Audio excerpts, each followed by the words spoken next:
Kajiado imekuwa kitovu cha siasa ambapo kinara wa chama cha DCP Rigathi Gachagua ameendeleza kampeni zake akiwataka wakazi wa eneo hilo kuungana na jamii ya Mlima Kenya na Ukambani katika juhudi za kumng'atua Rais William Ruto mamlakani ifikapo uchaguzi mkuu wa mwaka 2027.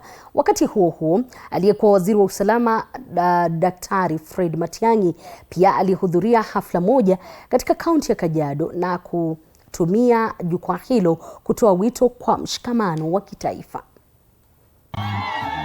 Baada ya ziara yake Kiambu Ijumaa, kinara wa chama cha DCP Rigathi Gachagua leo alipeleka injili yake ya kupinga serikali ya Rais William Ruto, eneo ambalo kwa muda mrefu limekuwa ngome ya kisiasa ya upinzani. Katika hotuba yake, Gachagua alimshutumu Rais William Ruto kwa kile alichotaja kama kutowajibika na kuwataka wakazi wa Kajiado kuungana na jamii ya Mlima Kenya na Ukambani katika muungano mpya unaolenga kuondoa serikali iliyopo madarakani ifikapo uchaguzi wa mwaka 2027. Wazee ya machifu wamefika pale. Wamepewa kila mtu 3,333. Alafu wamewadanganya ati atawapatia simu ya smartphone. Wamerudi kwa machifu kupiga report. Machifu wanacheka, wanamwambia mnaamini hiyo muongo. Ziara hii imejiri wiki moja tu baada ya Kalonzo Musyoka kutua Kajiado akitafuta kuimarisha chama chake, ikionyesha jinsi kaunti hiyo imegeuka kuwa uwanja wa mapambano makali ya kisiasa kuelekea uchaguzi wa mwaka 2027. Lakini hatuwezi mtoa tukiwa mazungumzo kwa hoteli. Hatuwezi mtoa tukiwa kwa workshop, kwa seminar. Huyu Kasongo tutamtoa tukienda kwa wananchi vile nimekuja Kajiado. Pale tuna tofautishana. When do we name the candidate?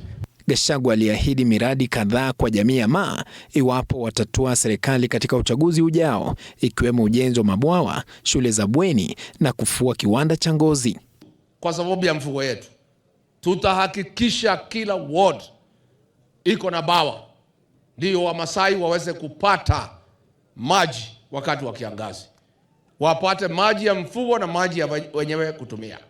Alikuwa ameandamana na viongozi kadhaa akiwemo Seneta John Methu, mbunge Onesmus Ngogoi wa Kajiado Kaskazini, Peter Salasya wa Mumias East na wengineo. Akatuambia kwamba kwa wiki moja barabara ya Imaroro, Ilasit, Imaroro, Isara itawekwa lami kwa wiki moja.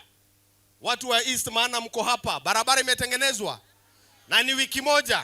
Ziara hii imejiri wiki moja tu baada ya Kalonzo Musyoka kutua Kajiado akitafuta kuimarisha chama chake, ikionyesha jinsi kaunti hiyo imegeuka kuwa uwanja wa mapambano makali ya kisiasa kuelekea uchaguzi wa mwaka 2027. Wakati huo huo, aliyekuwa waziri wa usalama Daktari Fred Matiang'i alihudhuria hafla moja Kajiado na kutumia jukwaa hilo kuwataka viongozi wa kisiasa kuacha malumbano na badala yake kushughulikia changamoto zinazowakumba wananchi. Tangu wale ambao tunatafuta uongozi, tuwe upinzani, tuwe kwa serikali, tuzingatie maslahi ya hawa wananchi. Hilo ndilo jambo la muhimu kwetu sisi wote, sio kulumbana, kutukanana. Hakuna nchi dunia hii imejengwa na matusi. Alitaja gharama ya juu ya maisha, ukosefu wa ajira, usalama duni na umaskini kama masuala ya dharura yanayohitaji suluhisho la haraka. Aidha, Matiang'i aliomba jamii ya Maa kumuunga mkono katika azma yake kuwania urais, akisisitiza rekodi yake ya utumishi wa umma kama ushahidi wa uwezo na tajriba yake. Paul Kirobi, TV 47.